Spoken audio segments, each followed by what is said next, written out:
حضرت رابعہ بصری رحمۃ اللہ تعالی علیہ، جن کو آج دنیا سے گئے ہوئے 1200 سال ہو گئے،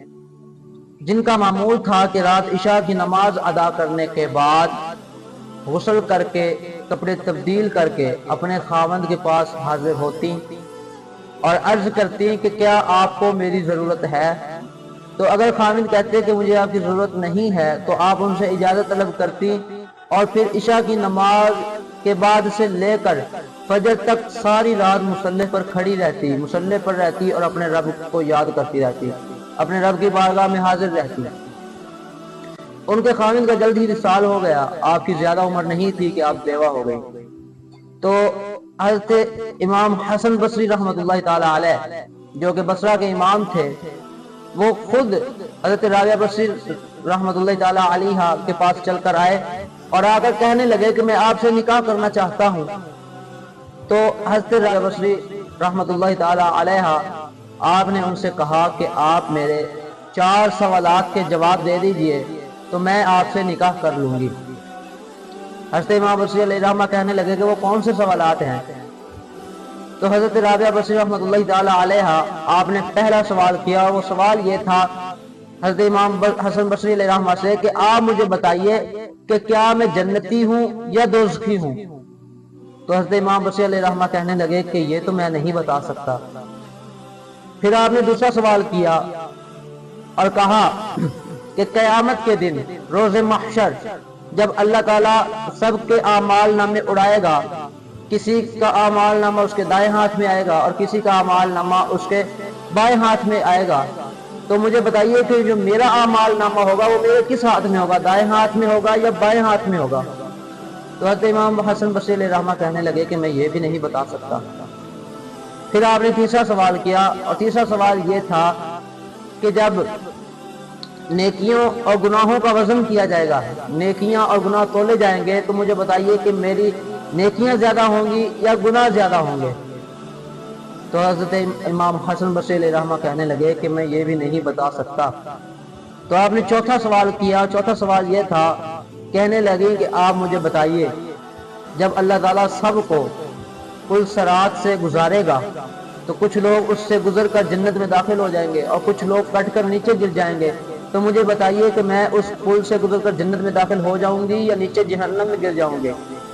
تو حضرت امام حسن بصری علیہ الرحمہ کہنے لگے کہ میں یہ بھی نہیں بتا سکتا۔ تو آپ نے ان سے کہا کہ آپ جا سکتے ہیں، میں آپ سے نکاح نہیں کر سکتی، مجھے ان 4 سوالوں کی فکر ہے، مجھے ان 4 باتوں کی فکر ہے، مجھے ان 4 سوالوں کی، ان 4 باتوں کی تیاری کرنی ہے۔ جب رابعہ بصری رحمۃ اللہ علیہ آپ کے وصال کا وقت قریب آیا تو آپ نے اپنی خادمہ سے کہا رات کے وقت کہ جب میرا انتقال ہو جائے تو مجھے رات کے وقت دفن کرنا اور 2-4 آدمی بلا کر مجھے دفن کر دینا اور کسی کو خبر نہ کرنا، صبح سب کو بتا دینا، اور جو مجھے کفن دینا وہ میری وہ والی چادر دینا جو چادر اوڑھ کر میں تہجد کی نماز ادا کیا کرتی تھی۔ تو جب ان کا وصال ہوا، ان کا انتقال ہوا، تو ان کی خادمہ نے ایسا ہی کیا، رات کے وقت میں 2-4 آدمی بلا کر ان کو دفن کر دیا اور ان کو کفن میں وہی چادر دی جس کا انہوں نے کہا تھا، جس میں وہ تہجد کی نماز ادا کیا کرتی تھی۔ ان کی خادمہ نے جب صبح لوگوں کو بتایا کہ ان کا تو انتقال ہو گیا، تو لوگ کہنے لگے، سوال کرنے لگے کہ آپ نے ہمیں بتایا کیوں نہیں؟ خیر، جب اگلی رات ان کی خادمہ سوئیں اور رات کو خادمہ کو حضرت رابعہ بصری رحمۃ اللہ علیہ کا دیدار ہوتا ہے، خواب میں ملتی ہیں، تو خادمہ ان سے عرض کرتی ہیں کہ آپ کے ساتھ اللہ نے کیا معاملہ کیا؟ خادمہ دیکھتی ہیں کہ چہرے پر بڑا نور ہے، سورج کی طرح روشن ہے اور سبز لباس پہنا ہوا ہے، تو خادمہ سوال کرتی ہیں کہ آپ کے ساتھ اللہ نے کیسا معاملہ کیا؟ تو حضرت رابعہ بصری رحمۃ اللہ تعالی علیہ آپ کہنے لگی کہ میرے ساتھ میرے اللہ نے بہت ہی عمدہ معاملہ کیا۔ تو خادمہ کہنے لگی کہ آپ کی وہ چادر کہاں ہے جس میں آپ کو کفن دیا گیا تھا؟ تو حضرت رابعہ بصری علیہ السلام کہ میرے اللہ نے میری وہ چادر اتار لی ہے اور محفوظ کر لی ہے اور مجھے جنتی لباس پہنایا ہے۔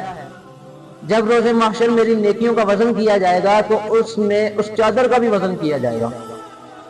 پھر خادمہ کہنے لگیں کہ منکر نکیر کا کیا ہوا، کیا وہ قبر میں آئے تھے؟ تو حضرت رابعہ بصری رحمۃ اللہ تعالی علیہ کہنے لگی کہ ہاں، وہ قبر میں آئے تھے اور مجھ سے کہنے لگے کہ مر رب کی، تیرا رب کون ہے؟ تو میں نے ان سے کہا کہ میں جس رب کو 40 سال نہ بلا سکی، 40 سال نہیں بولی، 4 گز زمین کے نیچے آنے سے، 4 ہاتھ زمین کے نیچے آنے سے میں اس کو بھول جاؤں گی؟ بس اتنا کہنا تھا کہ ان کے نکیر واپس چلے گئے اور انہوں نے آگے حساب کتاب نہیں لیا۔ تو یہ اللہ کے وہ بندے ہوتے ہیں جنہیں اللہ اختیار دے دیتا ہے، اللہ انہیں اپنے کرم سے نوازتا ہے، اللہ ان کے لیے دنیا کو مسخر بنا دیتا ہے، دنیا ان کے قدموں میں بچھا دیتا ہے، یہ دنیا سے بے نیاز ہو جاتے ہیں اور انہیں دنیا کی کوئی فکر نہیں ہوتی، یہ صرف اپنے رب کو راضی کرنے میں لگ جاتے ہیں، اور جب یہ اپنے رب کو راضی کر لیتے ہیں، رب ان سے راضی ہو جاتا ہے اور یہ اپنے رب سے راضی ہو جاتے ہیں۔